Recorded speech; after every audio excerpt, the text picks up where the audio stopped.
Capítulo cuarto. La norma jurídica. Aun cuando el derecho está esencialmente integrado por normas, no podemos entenderlo solo a partir de ellas, también es hecho, valor, interpretación y argumentación jurídica, entre otros elementos que explican el fenómeno jurídico. Como el poder. En cuanto a las normas jurídicas, aunque la mayor parte de ellas tienen carácter prescriptivo y expresan factores deónticos tales como obligar, prohibir o permitir, no todas tienen esas características. Es de especial importancia distinguir entre regla, principio y valor jurídico. Y lenguaje, prescripciones y normas. Se ha dicho que el derecho es, a, una práctica social, b, una institución o un conjunto de instituciones, c, un instrumento para alcanzar ciertas metas de carácter político, económico o social, d, un instrumento para procurar decisiones conforme a derecho, e, un conjunto de reglas del juego. F, criterios para facilitar la aplicación e interpretación, etc. Para Kelsen, el derecho es exclusivamente un conjunto de normas coactivas. Para Marx, es un instrumento de dominación y control social, y para Tomás de Aquino, es la ordenación de la razón encaminada al bien común. También el derecho puede verse como conjunto de normas o como facultad de hacer algo si hay un respaldo del orden jurídico. La expresión derecho parece significar tanto el derecho objetivo, las normas, subjetivo, las facultades o derechos, como la ciencia del derecho, los enunciados sobre el objeto de estudio llamado derecho. Por otra parte, es necesario siempre distinguir entre normas jurídicas, los enunciados jurídicos, y las proposiciones jurídicas, los enunciados de la ciencia jurídica, que versan sobre las normas jurídicas. Una importante corriente del derecho, la normativista, sostiene que todos los fenómenos jurídicos pueden reducirse a términos normativos. El concepto de norma vendría a ser, en definitiva, el concepto central del derecho. La corriente normativista no es la única, los realistas relacionan el derecho con las conductas de los funcionarios y de los jueces. Los marxistas, como ya hemos mencionado, identifican el derecho con ciertas relaciones sociales de dominación. Los justnaturalistas tienden a vincular el derecho, más que con la norma, con una idea de justicia. Los institucionalistas ponen el acento en el derecho como conjunto de instituciones. Existe en la comunidad jurídica un cierto consenso en el sentido de que el derecho se expresa en normas y a su vez éstas se construyen con el lenguaje. Lo que nos obliga a preguntarnos de qué tipo de lenguaje estamos hablando. Daniel Mendaanca, recordando a Wittgenstein, nos señala una lista de acciones que se llevan a cabo con palabras: dar órdenes, describir objetos, relatar sucesos, hacer conjeturas, comprobar hipótesis, presentar resultados, inventar historias, actuar en teatro, cantar en coro, adivinar acertijos, contar chistes. Traducir de un lenguaje a otro, suplicar, agradecer, saludar, rezar. Con el lenguaje que utilizan las normas. Mendaanca dice que hay 4 funciones básicas del lenguaje: la descriptiva, la directiva, la expresiva y la operativa. La función descriptiva consiste en informar acerca de ciertos fenómenos o estados de cosas. Nuestro propósito es transmitir información.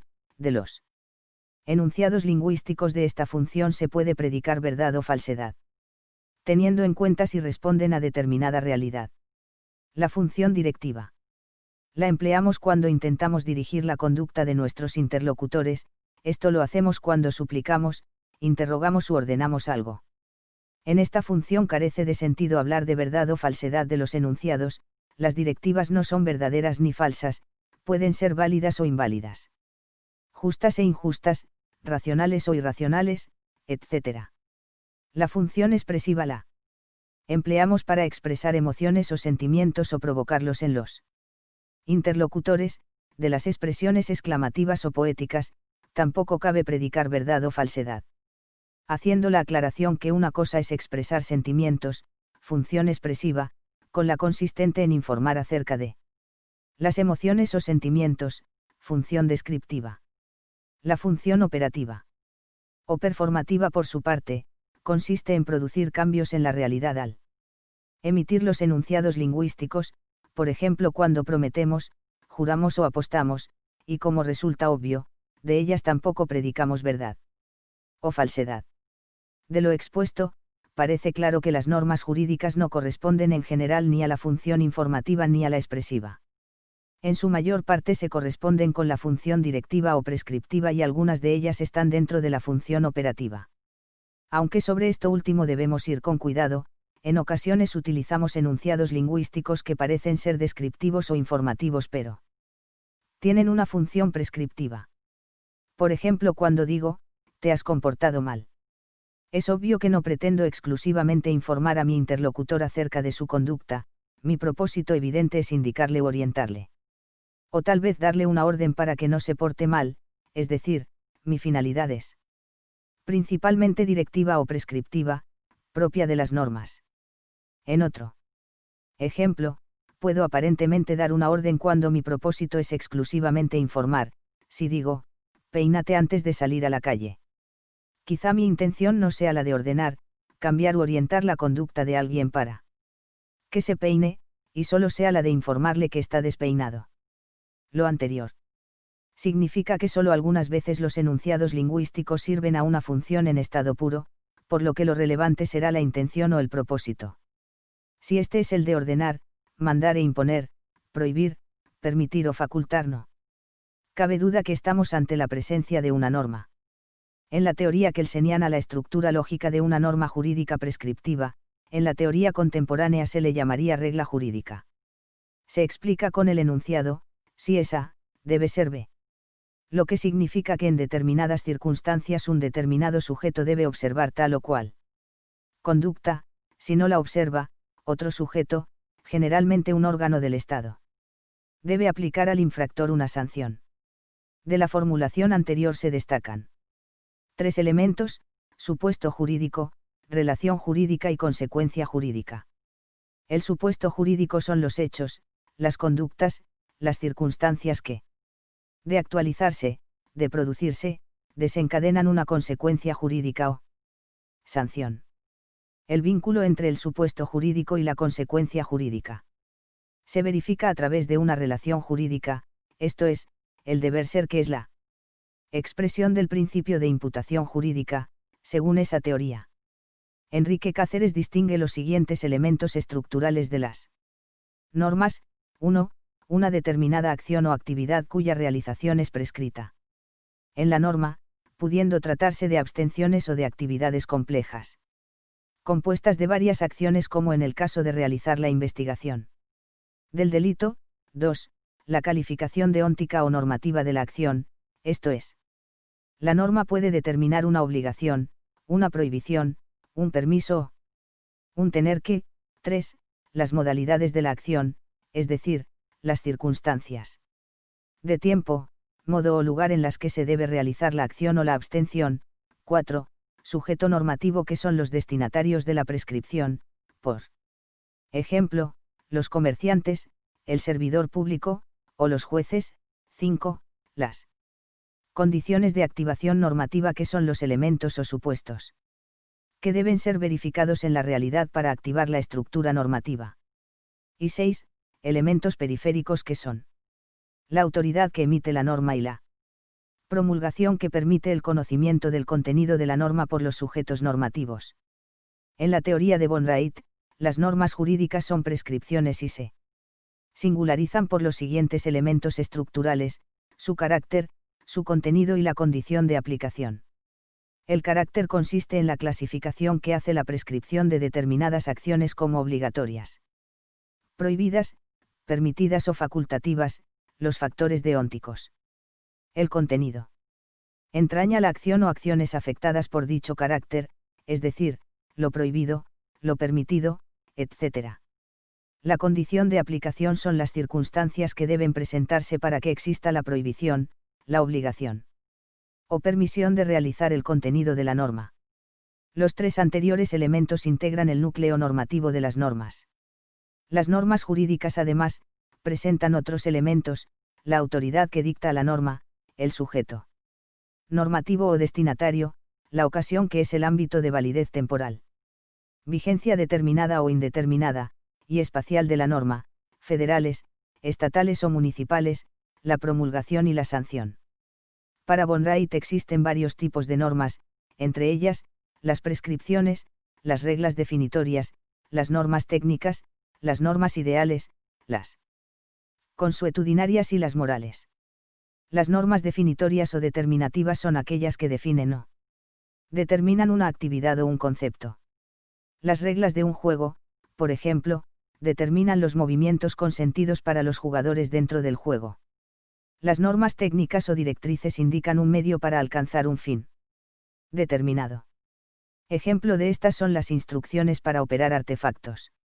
Las normas prescriptivas son aquellas emanadas de la voluntad de una autoridad, autoridad normativa, destinadas a algún agente, sujeto normativo, con el propósito de que se conduzca de determinada manera. Para dar a conocer las prescripciones a los sujetos a los cuales van ellas dirigidas, la autoridad promulga las normas, y para darles efectividad agrega una sanción o amenaza de castigo. Para Bonrait las normas prescriptivas pueden ser los mandatos u obligaciones, permisos y prohibiciones. Las normas ideales no se hallan referidas directamente a acciones sino que establecen modelos arquetípicos y mencionan las virtudes características dentro de una clase dada. Ejemplo, aquellas que establecen cómo debe ser un buen padre de familia, un buen profesional, etc.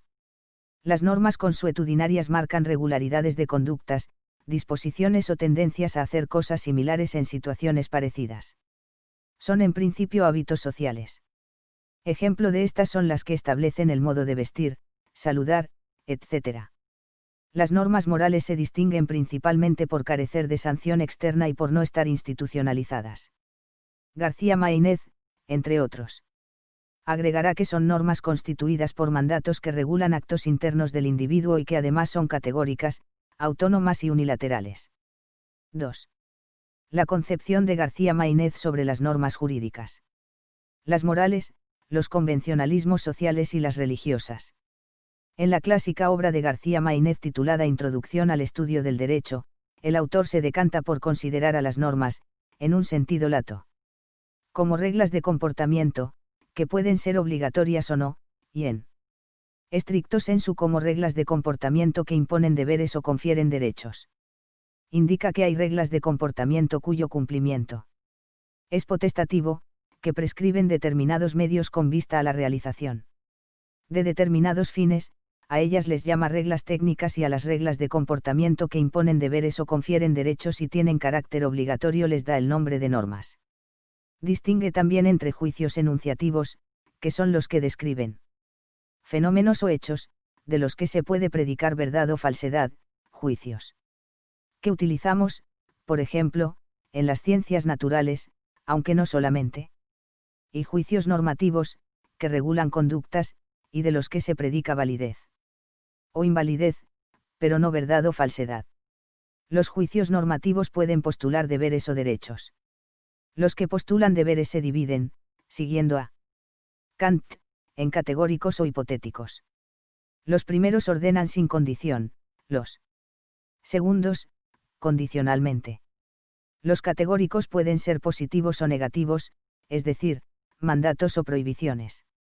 La fórmula de los primeros es A debe ser, la de los segundos, A no debe ser. Ejemplos de los que establecen mandatos, debes honrar a tus padres. Ejemplo de los que imponen prohibiciones, no debes ser hipócrita. Para García Maínez no deben confundirse dentro de la clasificación de los juicios hipotéticos a las reglas técnicas con las normas obligatorias. Como lo hace Kant, pues las reglas técnicas no son obligatorias, en tanto que se pueden o no seguir los medios establecidos para conseguir fines que ellas disponen. En cuanto a las normas o reglas de conducta obligatorias, establece que aun cuando parezca paradójico, antes de la realización de sus supuestos toda norma es hipotética, y cuando aquellos se producen, deviene categórica. Así el precepto que ordena a los hijos a respetar a los padres es hipotético, encierra un supuesto, el vínculo entre progenitor y descendiente, más en relación con las personas colocadas en la situación prevista. Por la norma, constituyen un mandamiento incondicional. García Maínez en Crítica a Kelsen señala que la fórmula si esa debe ser B, no expresa, de manera cabal, la estructura lógica de la regulación jurídica, pues solo menciona una de las consecuencias, el deber, y pasa por alto el derecho subjetivo, el derecho de exigir, y porque no da cuenta con precisión de las diferencias entre las normas jurídicas y otro tipo de normas como las morales y los llamados convencionalismos sociales. De esta manera, el profesor mexicano se da a la tarea de distinguir entre los anteriores preceptos. Las normas jurídicas son bilaterales, externas, heterónomas y coercibles. Las normas morales son unilaterales, internas, autónomas e incoercibles. Las normas o reglas de trato social o convencionalismos sociales son unilaterales, externas, heterónomas e incoercibles. Unilateralidad significa que frente al sujeto a quien obligan no hay otra persona autorizada para exigirle el cumplimiento de sus deberes. Las normas jurídicas son bilaterales porque imponen deberes correlativos de facultades o conceden derechos correlativos de obligaciones. En las normas morales, por ejemplo, la norma que me impongo de ser caritativo, no hay otra persona autorizada para exigir el cumplimiento de esa obligación o deber. Solo la conciencia de la propia persona obligada es la instancia autorizada para reclamar el acatamiento de lo que la misma persona prescribió. No existe correlatividad entre derechos y obligaciones. En las normas jurídicas, siempre existe otra persona, generalmente una autoridad, que puede exigir su cumplimiento. Las normas jurídicas poseen una estructura imperativo, atributiva, imposición de deberes a otro y correlativamente la concesión de un derecho subjetivo del que puede exigir. Por ejemplo, el vendedor de una cosa puede exigir el pago y el comprador pagar el precio, y el comprador puede exigir la entrega de la cosa comprada y el vendedor entregar la cosa. En los convencionalismos sociales, como sobre la norma social que prohíbe usar sombrero en las iglesias, no existe una instancia autorizada para exigir su cumplimiento. Interioridad significa que las normas morales conciernen a la vida interior, subjetiva, relativa a la pureza o rectitud de los pensamientos de las personas, aunque parte de esa vida se pueda manifestar externamente. Las normas jurídicas se refieren esencialmente a los actos externos de las personas y después a los de carácter íntimo, pero únicamente en cuanto poseen trascendencia para la colectividad, es decir, las normas jurídicas tienen que ver con la realización de valores colectivos de carácter social y no principalmente individuales. Los convencionalismos sociales como las normas jurídicas tienen una dimensión externa porque no residen en la vida interior y subjetiva de las personas sino en su dimensión social, aunque no son de la misma trascendencia para la convivencia social que las jurídicas. Tienen una finalidad que se despreocupa por la rectitud de las personas o la pureza de sus pensamientos o sus intenciones. Autonomía quiere decir autolegislación, reconocimiento espontáneo de un imperativo creado por la propia conciencia. Heteronomía es sujeción a un querer ajeno, renuncia a la facultad de autodeterminación normativa. Las normas morales son autónomas porque son imperativos normativos creados por la conciencia de cada individuo. Las normas jurídicas son heterónomas porque son elaboradas por autoridades, representantes, o personas ajenas a la propia conciencia del individuo. Los convencionalismos sociales son heterónomos porque los destinatarios no participan en su elaboración, generalmente son producto de comportamientos regulares de grupos sociales. García Maínez entiende por coercibilidad la posibilidad de que la norma sea cumplida en forma no espontánea. E incluso en contra de la voluntad del obligado, esa posibilidad es independiente de la existencia de sanción.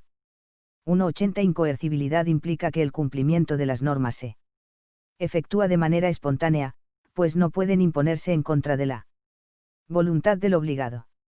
Las normas jurídicas son coercibles porque su cumplimiento es forzoso, se pueden hacer cumplir en contra de la voluntad del obligado. Las normas morales son incoercibles porque su cumplimiento es espontáneo, depende de la voluntad de la persona que se impuso a sí mismo tales deberes. Los convencionalismos sociales son incoercibles en el sentido de que no se pueden imponer al obligado en contra de su voluntad, aunque, según García Maínez, existe en ellos un tipo de coerción diferente, que es de carácter indeterminado. No existe, por ejemplo, un catálogo de sanciones que determine las sanciones por el incumplimiento de los convencionalismos, y subjetivo, porque la intensidad y los requisitos de aplicación de las sanciones dependen de circunstancias que no son objetivas. Algunos otros autores nacionales como Eduardo Peniche López aluden a las normas religiosas. Estas, en la terminología de García Maínez, son unilaterales, de carácter tanto interno como externo, heterónomas e incoercibles. Son unilaterales en el sentido que imponen deberes de las personas hacia Dios, pero no existen necesariamente derechos correlativos a los deberes impuestos. Son de carácter mixto, internas y externas, porque, aunque tienen que ver con la conciencia de las personas, se manifiestan externamente a través de sacramentos y de las liturgias del culto público.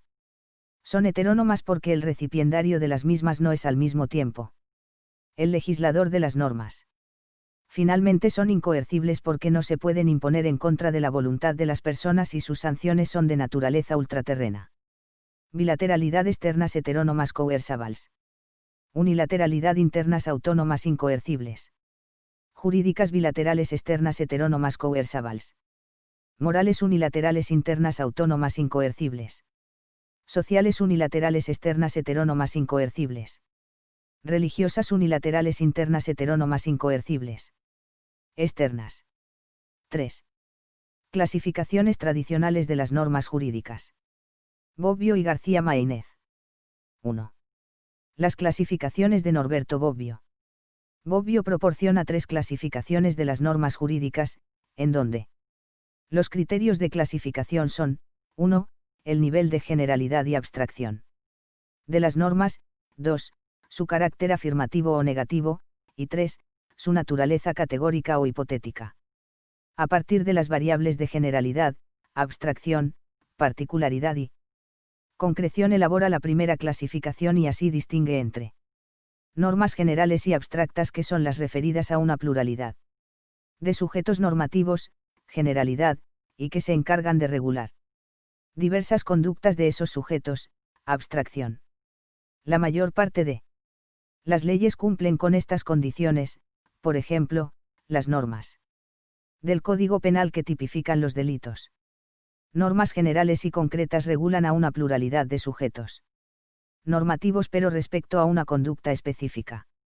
Bobbio pone como ejemplo la ley que declara la movilización de los ciudadanos mayores de edad a las armas, alude a una pluralidad de sujetos, pero sobre una conducta específica que al darse extingue la eficacia de la norma. En México, la ley para la reforma del Estado aprobada durante febrero de 2007 pertenece a este género de normas. Normas particulares y abstractas atienden a un sujeto pero sobre distintas conductas que le son inherentes. Ejemplo, la ley orgánica de la UNAM, que se refiere a una persona moral pero regula distintas conductas que le conciernen. Normas particulares y concretas, regulan a un sujeto sobre una conducta específica. Los ejemplos clásicos son la sentencia y el contrato. En una segunda clasificación distingue a las normas jurídicas por sus funciones deónticas. Así habla de normas afirmativas u obligaciones, normas negativas o prohibiciones, y permisos positivos y negativos. La tercera clasificación menciona a las normas categóricas e hipotéticas. Las categóricas establecen que una determinada acción o conducta debe ser cumplida incondicionalmente; las normas morales, y las hipotéticas son las que establecen que una cierta conducta debe ser ejecutada si se verifica determinada condición. 2.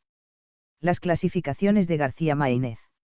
Los criterios que utiliza García Maínez son: 1.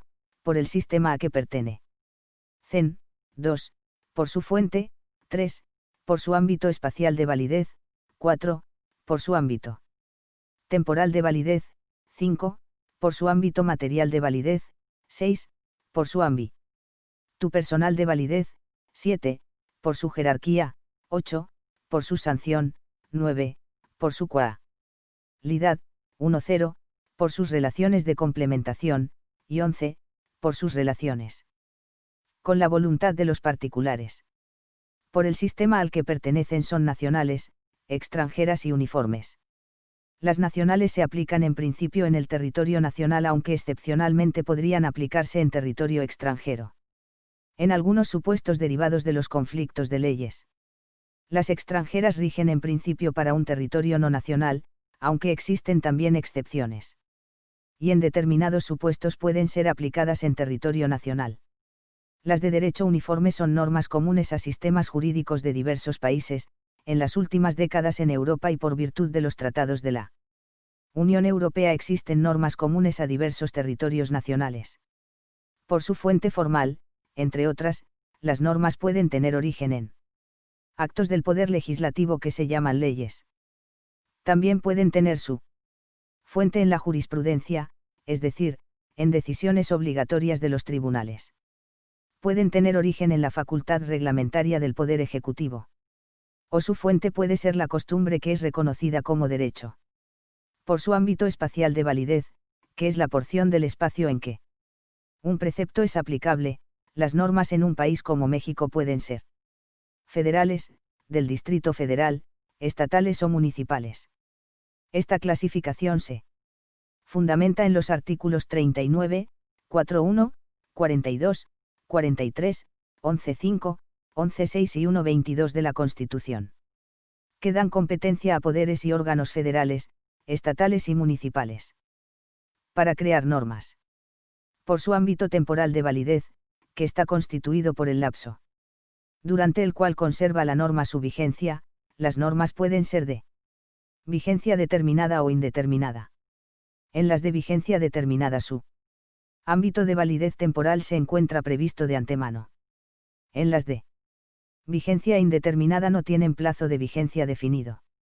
Por su ámbito material de validez, que se refiere a la materia que regula.